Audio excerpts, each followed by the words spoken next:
much. That was super important. I'm just kind of looking at the audience. I mean, I know most of you have seen this presentation. If you could unmute yourself and introduce yourself, that could be helpful for tonight. And or not. I'm Phil Rothermick, just a resident of Saugatuck. Thanks, Phil. Marv Lewis, resident of Saugatuck. Welcome.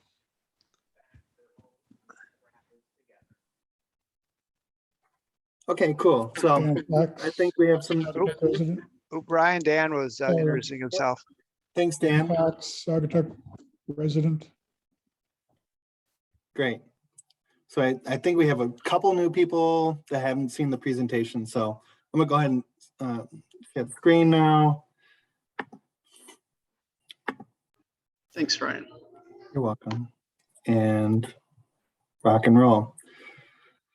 So the purpose of the presentation, as Mayor Lewis had mentioned, this is going to be the second presentation to council and open to the public. It's the fourth presentation that staff has conducted. The first presentation that staff conducted was with the permit holders, really trying to just let the current permit holders know if there was any existing violations. The second meeting was opened up to businesses that had opinions. So this is the fourth meeting. The desired outcomes for the meeting tonight is really, I think the major takeaway is for council to hear from people that have opinions, whether you're a business owner or a resident. After the presentation, please do make comments. We're going to limit them to 3 minutes. But council wants to hear from you. Council is not going to make any decisions tonight. This is a special meeting workshop. So nothing groundbreaking going to happen tonight, but again, we want to hear from you. And should take about 20 minutes to get through. Please hold your questions to the end of the presentation. And please be patient with me as I'm operating both the PowerPoint and letting people in and operating the Zoom. So Kate White is our current intern, and she put this presentation together. So we have to give her kudos. I'm not going to take any credit for what's going on here with this presentation. The purpose is to understand what pop-up patios are. Can everyone, let me stop there. Can everyone see the screen? Great.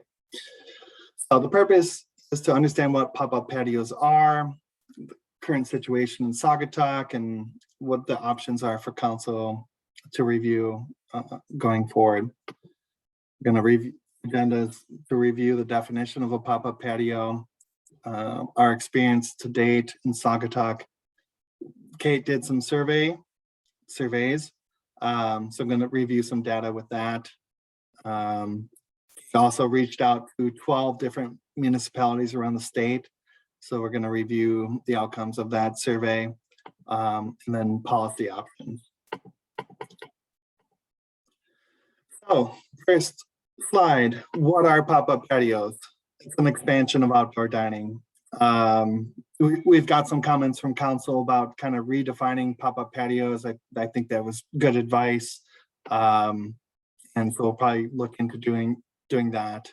But obviously it's rose into prominence with the COVID experience, and then really just trying to assist restaurants with providing outdoor expanded seating. Our experience to date. We had 18 applications for pop-up patios. Only 17 actually utilized the permits. They consumed 39 spaces in our downtown area of 726 pop-up patio spaces, or excuse me, parking spaces in the downtown area. There have been some questions about kind of where that range is at. I would say it's everything below the hill We do have slides and some information about that. But roughly it's about 5 to 6% of our downtown spaces have been consumed by pop-up patios. We do have some regulations with the pop-up patios. The highlights of those are 8 feet wide, 60 feet long. PW needs to have access. If we have to get those out of there for any reason, we can. Plowing, good example. Keep them neat and free of debris. And we have the right to terminate those at any time. So here are some examples of pop-up patios around the city of Saugatuck. Some people do them better than others.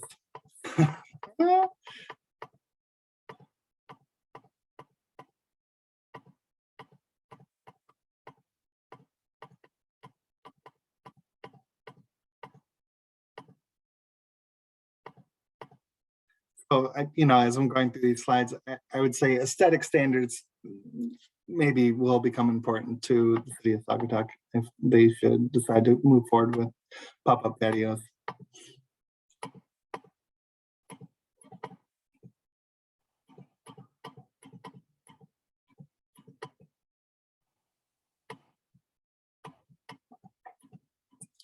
Okay, so as mentioned, we did a survey. We did 2 surveys. One was sent to the people that have the pop-up patios, the businesses that have pop-up patios. We received 14 responses, so roughly 80% response rate.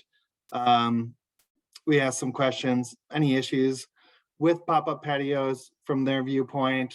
None, they like them. Some mentioned 21%, 20% mentioned that they have issues with the state permit process.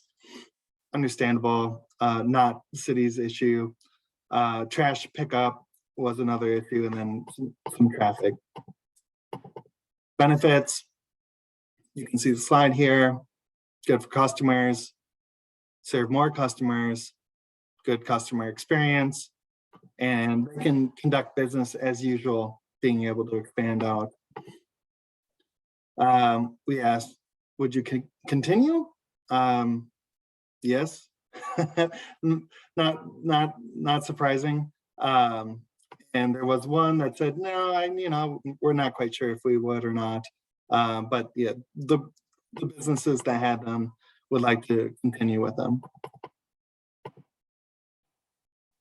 And another slide here what would be some recommendations from those businesses?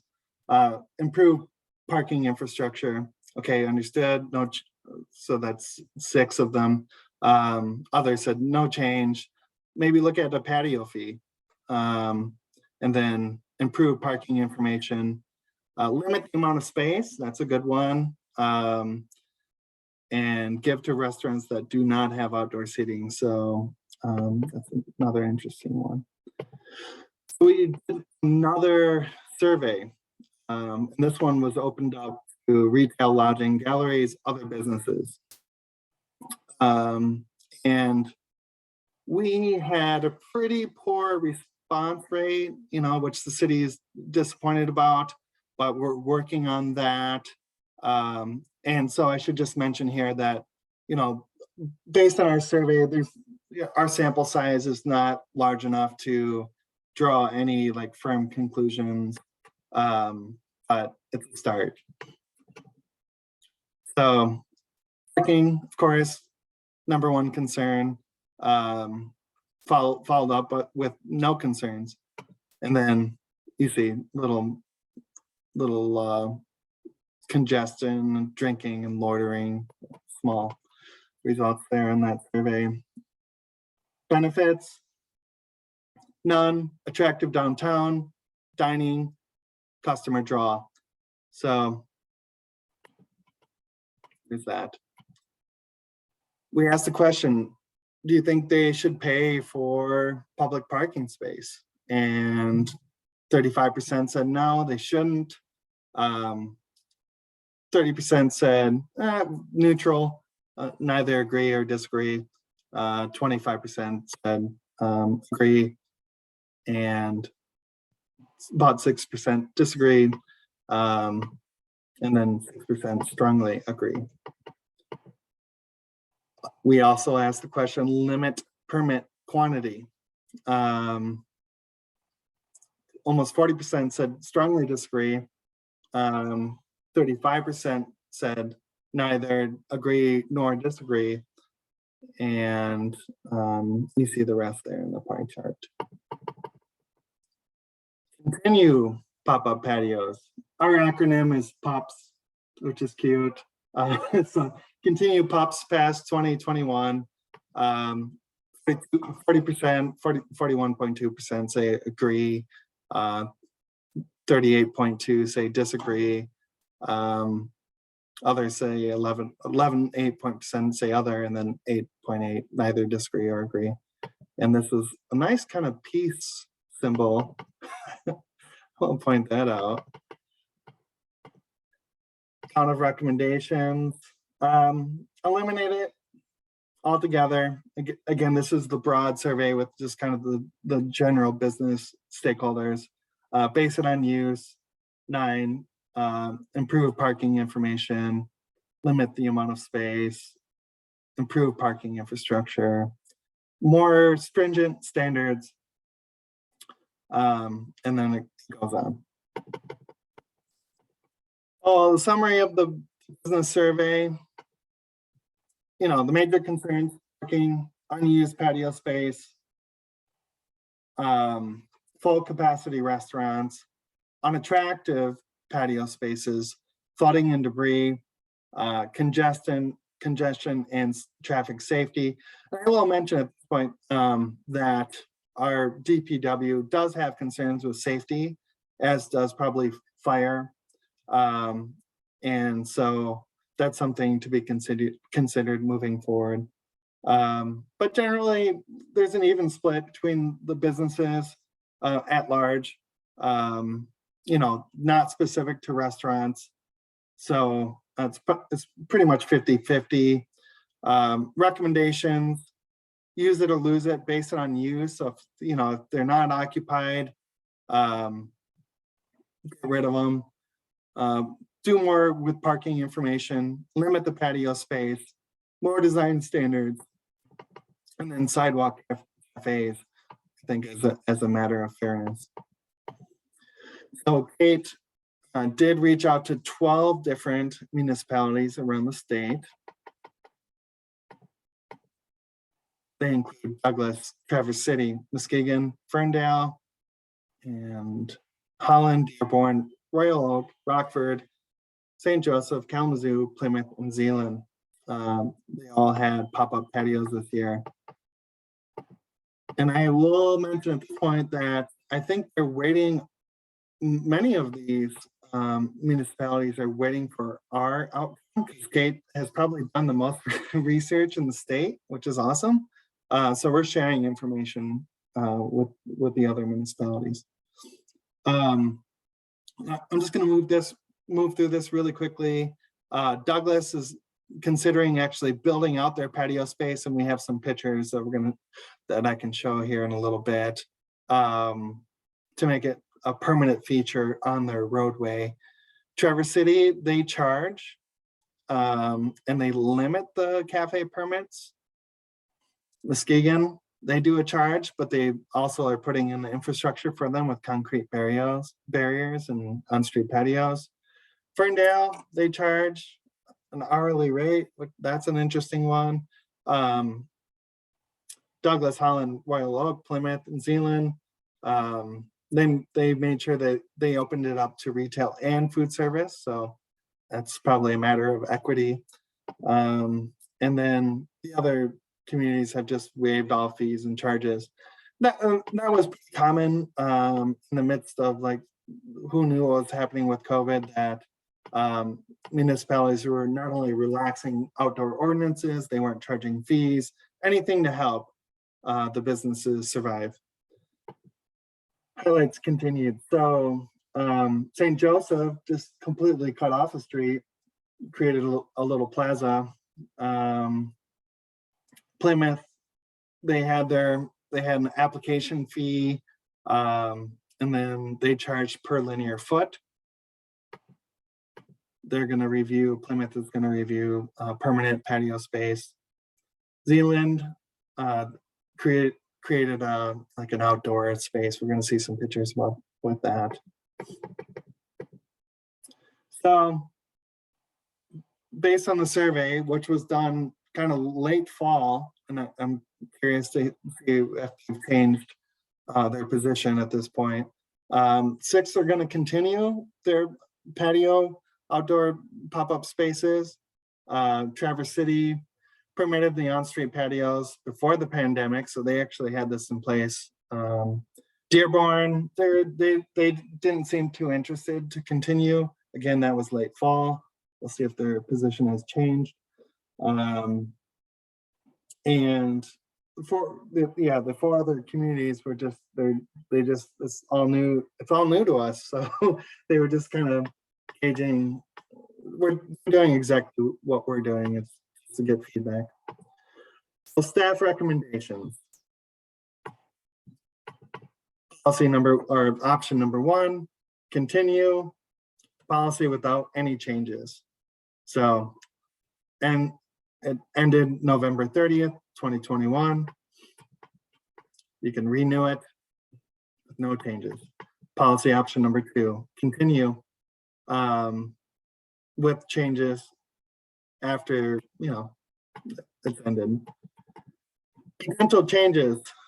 So, charge for the use of public parking spaces. You can, according to our attorneys, charge for the use of the parking spaces in front of their business. It's got to be fair. It can't be anything crazy, but you certainly can charge. Limit the number of permits given out. So Traverse City had a lottery option. It's an option for you all. And then number 3, establish certain qualification for permits. Like you have to be full service restaurants, that you don't have outdoor seating already. 4, limit the space allowed for patios. So kind of tighten it up. 5, restrict where patios are allowed.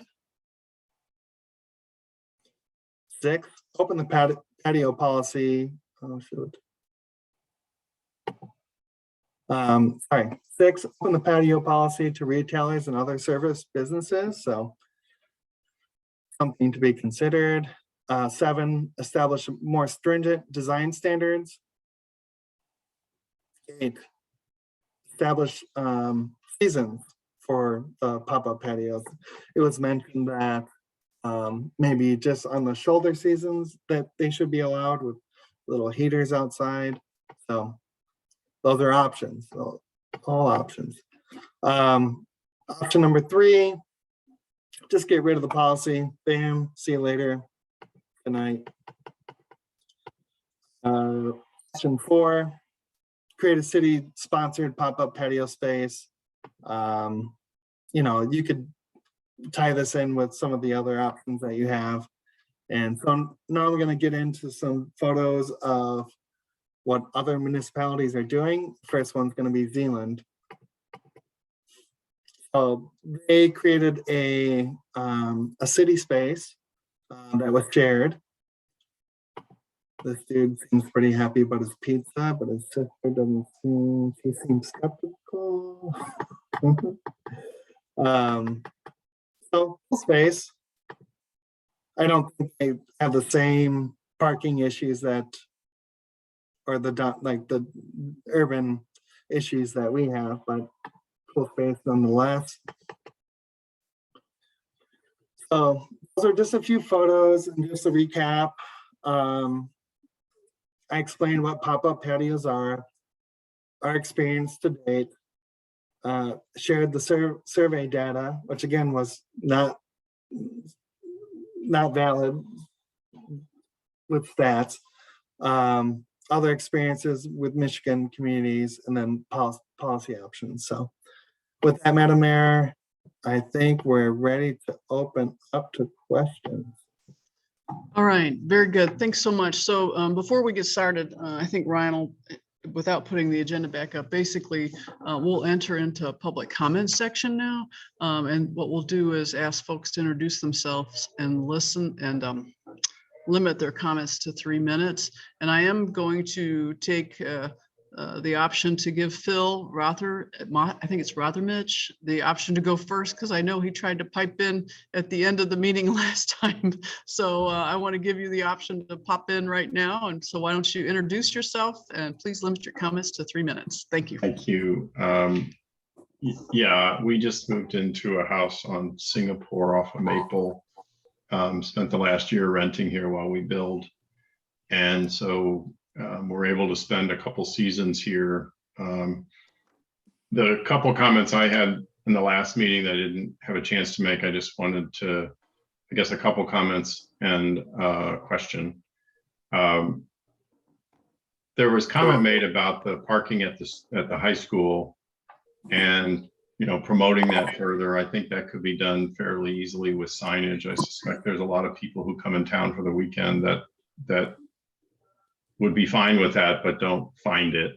And so it might be as simple as just putting some signs on corners as far as parking. We did notice a number of times last summer where, because they opened the boat ramp, there'd be a truck with a trailer that would take up 2 or 3 parking spaces for the weekend. And I don't know if there's any way to restrict that or police it, but you know, with concerns over parking, that would be one.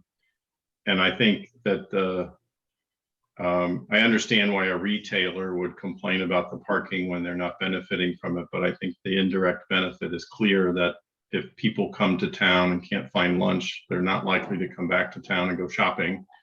And so I think that's worth considering.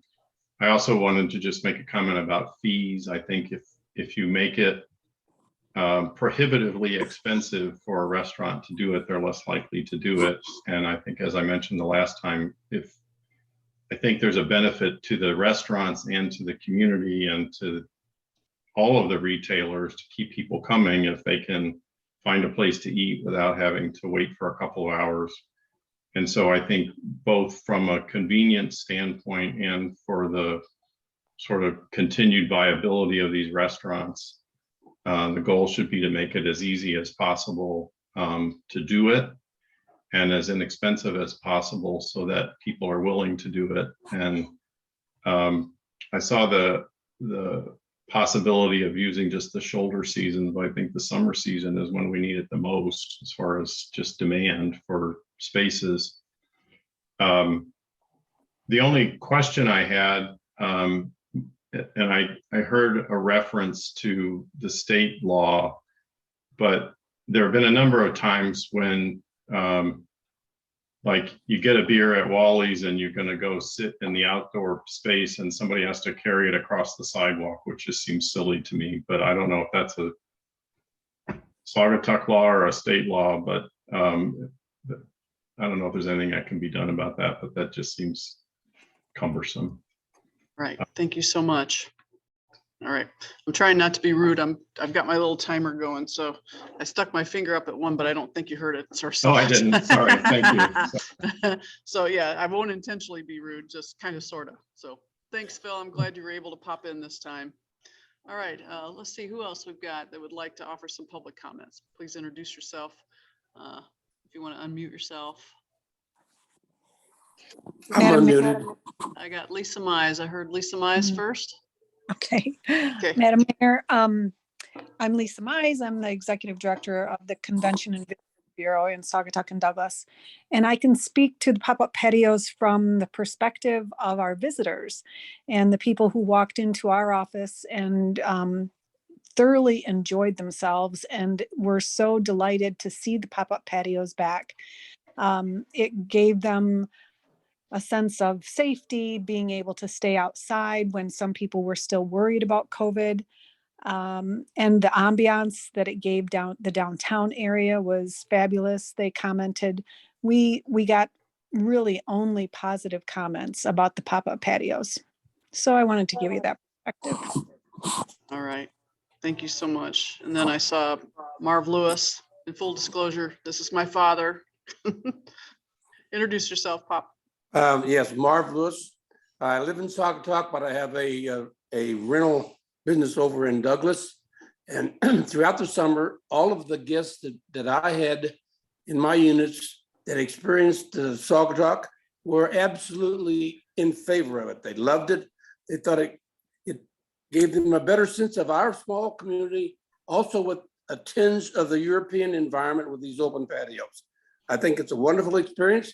Parking, it is a little bit of a problem, but it's not insurmountable. Something that we can easily handle.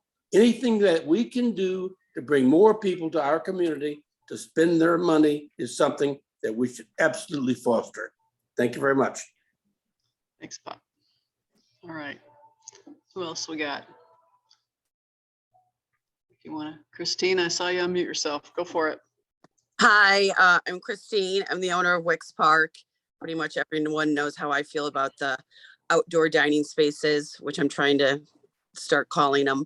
I definitely agree, the vibe of it all is great. It needs to continue in some fashion. We just need to figure out how to do that with a fee. I think we do need to get charged for it. I think that will help keep maybe people that aren't using their patio. I think that will help those people maybe decline to do it if it has to be open 6 days a week, a percentage of the time it has to be full, a certain fee monthly. I think it will, definitely help the community, everyone will be on board with that. I think, my whole thing is out of this COVID, something good has got to happen. And I think if anything, Saugatuck has been put on the map even more through COVID, just because the surrounding areas, Chicago, Indiana, Ohio, people traveled here instead of getting on an airplane. So I think the taste that they had of last summer or the summer before, they loved it. They're going to continue to come back. They're going to bring their families back. It's just going to keep booming and booming and booming and booming. So I am all for it. I'm willing to help and negotiate and talk and figure out how to do it. And yeah, that's about it. All right. Thank you so much. I see Dan Fox, you have your hand up. I did. Thank you. Okay. I just had one thing to toss in here and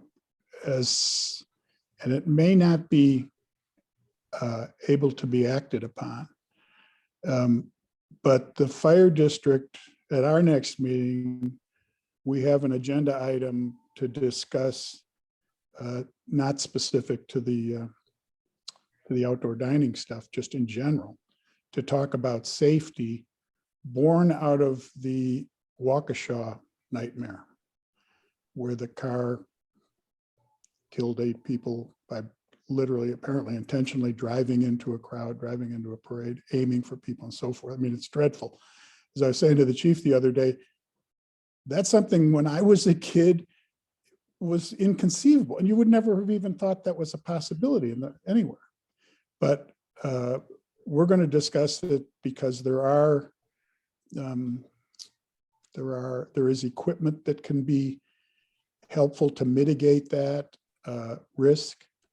And I think at least it should be on the table as you think about how you define these areas and in a way that's, nothing's going to be perfect. No matter what anybody does, it's going to be perfect. But anything, some of those quote unquote barriers were pretty porous in terms of, little fences and stuff like that. So as I say, it's just something to throw in there. Christine knows how much I like her patio and many others. So thank you.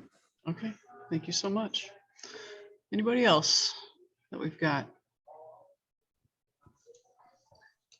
If you want to speak, well, raise your hand or unmute yourself. Not seeing anybody. Are you, Mr. Nope, Manager? Not seeing anyone, Madam Mayor. All right. With that, then I'm going to move us into council comments. So when we met last week, as I mentioned at the start of the meeting, We had quite a good discussion about this. In addition, last week we got 4 letters from constituents, and I believe that we got 1, maybe 2 for this week.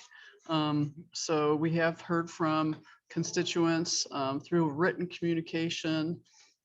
So with that, I'm going to open it up for council comments and let you have at it. Who's first? Anybody? Lauren? You Yeah, Madam unmuted yourself. Yep. Sure. My only question going forward, because, you know, I've had a lot of comments about all of this, is where do we go from here as far as who's responsible for coming up with the new rules going forward? Is that Planning Commission? Is that us? Is it staff? And just wanting to know where we go from here. You want to handle that one, Ryan, or? Madam Mayor, before we go to that, would you mind stop sharing your screen so we can see people? I'm having a hard time seeing people because they're so small on my screen. Yeah, you can, there's a. There you go. Thank yeah, you. There you go. Yeah, Perfect. you can, yeah, got it. Okay. Thanks.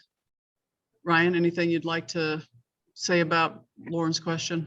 Or Cindy, I see is on the line. Yeah, I don't know. Cindy, did pop-up patios go through Plan Commission originally? No, originally they were me, a couple of council people, I think Chris Peterson and Ken Truster. And we Lauren. met with And Lauren. Lauren, we met with some of the restaurant owners and trying to figure out what we could do. And we just came up with a policy with some simple regulations about how they were to operate. I think Jane Verplank was involved on that too. Yeah, so I think the answer to the question is they went through city staff. They worked with stakeholders and did not go to Plan Commission. And then ultimately it was up to city council to make the policy. Okay, I'm just wondering where, like, you know, going forward, obviously, I think we're all agreeing that we want them to go forward. We want to tweak some things, maybe add a fee. There's some things that we are looking to do. I'm just wondering, should we just make suggestions to you and your staff, Ryan? So this is going to come up at your city council meetings going forward. So right now what we're doing is just collecting information. That's what these meetings are about. And something that was discussed is when will council make their decision as far as a policy going forward? I think we all decided that February was a good date so that businesses could plan, if that helps. Yeah, Ken, hi there, I saw you. Yeah, just to add on that, I think that was our timeline that we thought. And I would suggest that we take this up at a workshop where each council member can express themselves in terms of what are the things that you would want to have happen moving forward. I suspect there's going to be a lot of consensus. I mean, I would imagine everybody on council, I hate to speak for everybody, it would be supportive of this. It's when you get down to the detail that you have the issues. So Ryan, I guess you could plot out a moving forward plan as to when we discuss it at a workshop and so on. Right, I'll work with the mayor on that. And I predicted that it would take a few council meetings or a few workshops to dial it in. Yeah. Great, thank you, Ken. Other council comments? Go ahead, Russ. Good evening, Russ Gardner, City Council. I want to thank everybody that's shown up on this evening to share with us and have a dialogue about expanded outdoor dining. Thank you, Christine, for using that terminology. I think that's important for us as we move forward to start to define what exactly it is we're talking about. And, you know, I'll go on the record as I'm in support of continuing the expanded outdoor dining. I think for the many reasons that was mentioned by some of the people that shared this evening, it was a plus for the community that was born out of an emergency. And then just kind of my thoughts in terms of Councilman or Councilperson Stanton's comment. I personally think there's a role for the Planning Commission in this, because when you start talking about design standards, use of public space, it starts to sound to me like zoning. So from a council member's perspective, I would say, here's the policy, here's the ideas that the council has collected from the community, and we've kind of distilled into this. Okay, Planning Commission, adjust the zoning code where needed to accommodate this policy that we want to put in place. I mean, my experience is that's typically how that works. So I'm excited. I think it's, I'm a yes, let's try to figure out how to do this. I do agree that there should be some design standards. And I just recently learned that there was a personal injury accident this summer at one of our outdoor dining spaces that resulted in an ambulance call and personal injury. No one was seriously injured, but I heard a broken leg and some damage to a property owner's patio or their little area that they set up. So I think safety is a big concern. It's something we should be focused on as we look at how these things are going to be designed, that they're safely built, they're visible, but also they add to the aesthetic of downtown Saugatuck in the summer. Question, how many, Cindy, do you know how many permits were actually issued this past year? I think it was in that first slide, wasn't it, Ryan? It Was it? I 18. didn't see the number. I must have missed it. 18. Yeah. 18, It was thank 8. you. It was 18 and 17 were utilized. One of the people changed their mind and decided not to participate. Okay, then, and those have all expired now, right? They were for 1 year. They all expired on November November. 30. Okay. Okay. And I will also go on the record and say that there should be a way to figure out how to charge those that choose to participate for the use of public space. I believe the Ferndale example probably grew out of a parking meter charge, because that's immediately what I thought. Okay, how in the world do you value a parking space? If it's paid parking space, then you can say, okay, well, if you park your car, it's going to cost you $2 an hour. That's your fee. But since we don't have paid parking in downtown Saugatuck, at least in the public right away, we'll have to figure out a different way to do that. But I believe it is important for us to put a value on that space that's being used for business, and we'll get that figured out. I'm not too concerned about that, but. All right, very good. Other council members, any comments or questions or just general? All right, not seeing it. As I mentioned at the beginning of the meeting, we had quite a good discussion the other day. Ken, I appreciate your suggestion about a workshop where we as council discuss this at length and come to a decision. So thank you so much for that. And I know Lauren and Chris Peterson being a part of this before, but Lauren especially, you can be our guiding force on this just based on the last year, and then of course Cindy. All right, with that then, I think we're good to go. I'm gonna ask for a motion to adjourn. I would move, we adjourn. All right, can I get a second? All right, I got a motion from Trester and a second from Stanton to adjourn. Mr. Manager, please call the roll. Bernadette Lewis, Yes. Ken Trester, Yes. Holly Leo, Yes. Lauren Stanton, Yes. Russ Gardner. Yes. All right, very good. Thanks, everybody. Appreciate Thank it. you. See you later. Thank you. Don't get blown away tonight. Yeah. Good night. Night.